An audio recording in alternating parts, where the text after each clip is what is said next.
allons fêter les 30 ans d'Apigois, mais l'apiculture guadeloupéenne doit se rappeler qu'avant Apigois, il y a eu un certain monsieur Dubreuil sur la côte Soulevant qui a produit énormément de miel. D'ailleurs, c'est la seule période où la Guadeloupe a exporté du miel vers la métropole. Après monsieur Dubreuil, qui quand même travaillait tout seul, hein, il n'était pas nombreux, quelques hommes qui avaient osé l'apiculture se sont réunis en 1983. D'ailleurs, sous l'impulsion de la Chambre d'agriculture, il faut le souligner, pour créer l'Apigois, l'association des apiculteurs de la Guadeloupe. Alors, à l'époque, les objectifs étaient basiques, hein. Il s'agissait de réunir les hommes, d'installer la confiance pour qu'ils puissent travailler ensemble, d'échanger les techniques, d'échanger les moyens, faire des commandes groupées pour faire démarrer l'apiculture.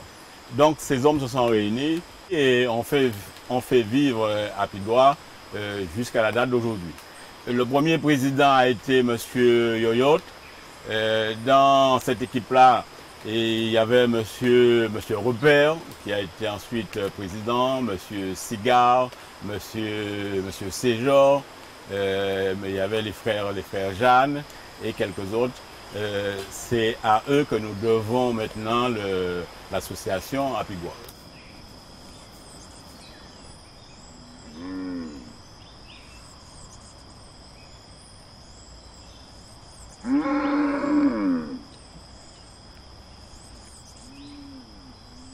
En premier lieu, c'est que je passais par une période très difficile. J'étais artisan dans le bâtiment. Et alors donc, il s'est arrivé en certain moment, je ne pouvais plus continuer. Il n'y avait plus de ressources. Et alors, un matin vers 3 heures, j'entends une voix qui me dit d'aller faire du miel. Alors j'ai réagi, j'ai dit comment une voix me dit d'aller faire du miel. Et là, en ce moment-là, j'ai réveillé ma femme pour lui dire que j'ai entendu une voix me disant d'aller faire du miel. Elle me dit, mais d'où vient cette voix-là? Je lui ai dit, je ne sais pas. Et tu as vu quelqu'un, elle a commencé à me poser un tas de questions. Tu as vu quelqu'un faisant ça? Je lui ai dit non, jamais, au grand jamais. Cette journée-là a été très dure pour moi. J'étais tourmenté parce que je ne savais pas où donner la tête, où me diriger, vers qui aller. Ça tourne dans ma tête.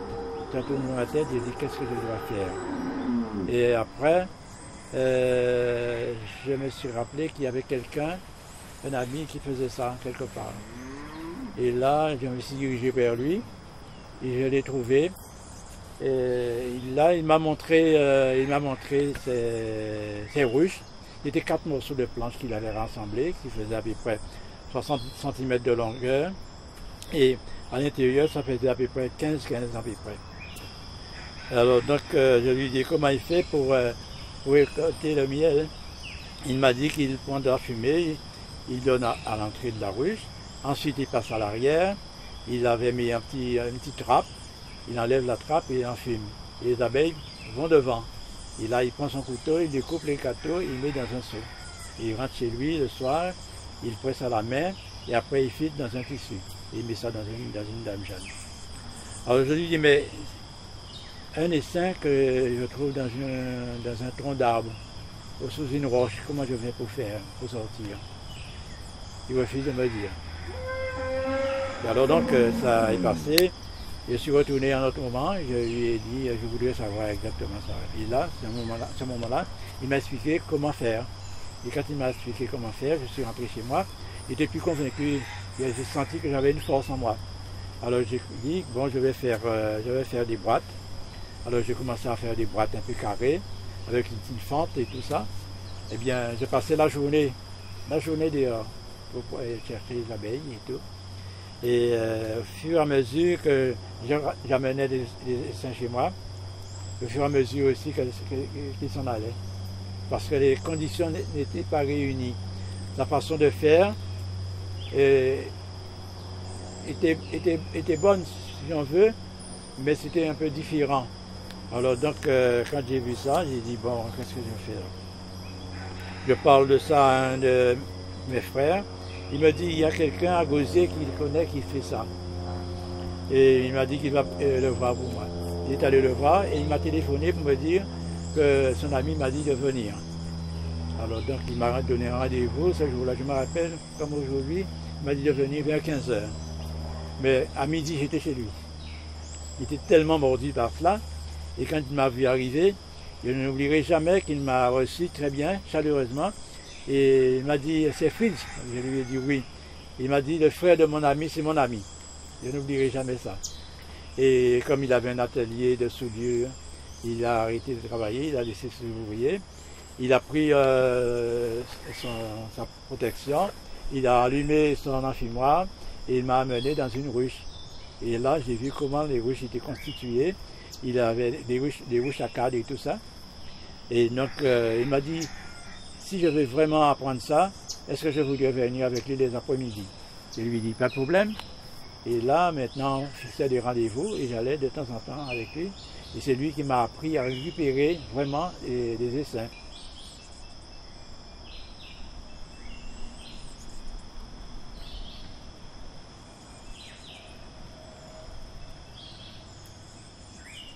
En 2005, la Pigoua va prendre un nouvel essor, sa véritable impulsion avec l'arrivée de l'encadrement technique, donc de notre technicien Benoît, qui va prendre en charge l'encadrement technique véritablement, l'encadrement sanitaire et l'encadrement administratif. En 2010, les apiculteurs se sont réunis pour créer une SICA de commercialisation, la SICA Miel Pays Guadeloupe. Donc, l'objectif de cette SICA, c'est la commercialisation du miel en quantité, en qualité, de façon à ce qu'on trouve un peu le miel un peu partout en Guadeloupe. Nous travaillons aussi avec l'Iguavi, l'interprofession de l'élevage et de la viande, qui regroupe toutes les filières, de la production jusqu'aux consommateurs, en passant par les grandes distributions, par l'abattoir, les agrotransformateurs. Et puis ici, nous sommes sur le site de la station de sélection de rennes à Goyave, où le but est de sélectionner les meilleures souches d'abeilles locales pour mettre à disposition des apiculteurs. Nous travaillons ici avec un sélectionneur, M. Esaïe Guillaume, auquel nous allons rencontrer, nous allons voir tout ce qu'il fait sur ce site. Donc ici, mon travail consiste à... On a un certain nombre de souches d'abeilles, donc de colonies d'abeilles qu'on a choisies suivant plusieurs critères. Donc la douceur, la productivité. Aussi, il y a un phénomène qui se fait généralement au niveau des abeilles, c'est ce qu'on appelle l'essaimage. Donc c'est le fait que les abeilles s'en vont de la ruche avec la reine. Donc on essaie de choisir des colonies qui ont moins cette tendance en fin de compte, ou à essaimer assez loin dans le temps. Donc ici, je suis chargé de multiplier ces souches-là, ces différentes colonies. Ensuite de les suivre. Donc quand je vois une reine qui est un peu défaillante, il faut la remplacer systématiquement. Donc ici, on utilise surtout pour multiplier ces souches-là ce qu'on appelle des starters. Donc c'est une colonie dans laquelle on a enlevé la reine. Donc et là, on va pouvoir greffer par la suite des larves de la colonie choisie et qui d'ici 10 jours sera prête à être introduite dans une autre ruche. Donc ça va produire des cellules royales, qu'on appelle. Et de là, ainsi de suite, comme ça, le processus se multiplie comme ça, de jour en jour, de souche en souche et ainsi de suite. Et ces souches-là, au bout du compte, les meilleures vont être sélectionnées pour pouvoir être produites en quantité, en fin de compte, pour pouvoir les mettre en situation de travail, en fin de compte. Parce que là, on ne fait que de la sélection, donc il n'y a pas de production systématique de miel. Donc ces souches-là seront proposées aux apiculteurs qui vont pouvoir mettre ces souches-là en situation de travail. Et les meilleures de ces souches-là seront à nouveau sélectionnées pour que le travail puisse continuer. Parce que la sélection, ce n'est pas sur une année, 2 années, il faut 20 ans, il faut un certain nombre d'années. Donc au fur et à mesure, les meilleures souches sont sélectionnées et ensuite reproduites, ainsi de suite comme ça. Et de là, on aura un travail qui va permettre à l'apiculteur d'avoir une plus grosse productivité. Parce que le but recherché, surtout, c'est la productivité. Voilà. Donc pour pouvoir permettre que la filière puisse prendre son essor. Voilà. En gros, c'est ce que je fais comme travail ici. Après, il y a plus de petits travail techniques, le marquage des reines qui font partie de tout ça. Parce que les reines, en fin de compte, sont marquées à leur naissance. Surtout quand elles commencent à pondre, pour pouvoir surveiller si elles essaiment ou pas durant la période de sélection.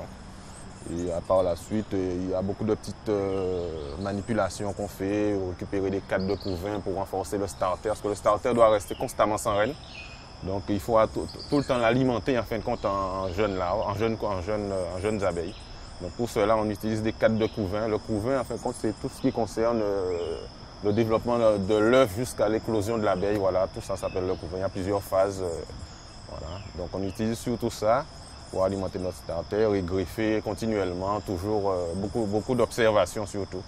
Au niveau de la flore, quand il y a une mielée ou pas, pour savoir comment réagit aussi l'abeille à ce moment-là. Donc le but de la sélection ici, c'est surtout pouvoir fournir des reines de qualité. Voilà. Parce qu'une reine de qualité, en général, c'est une reine qui, en moyenne ici, il faut compter moins d'une année. En général, il faut les changer. Donc on est chargé de ça ici pour faire avancer la filière, en gros.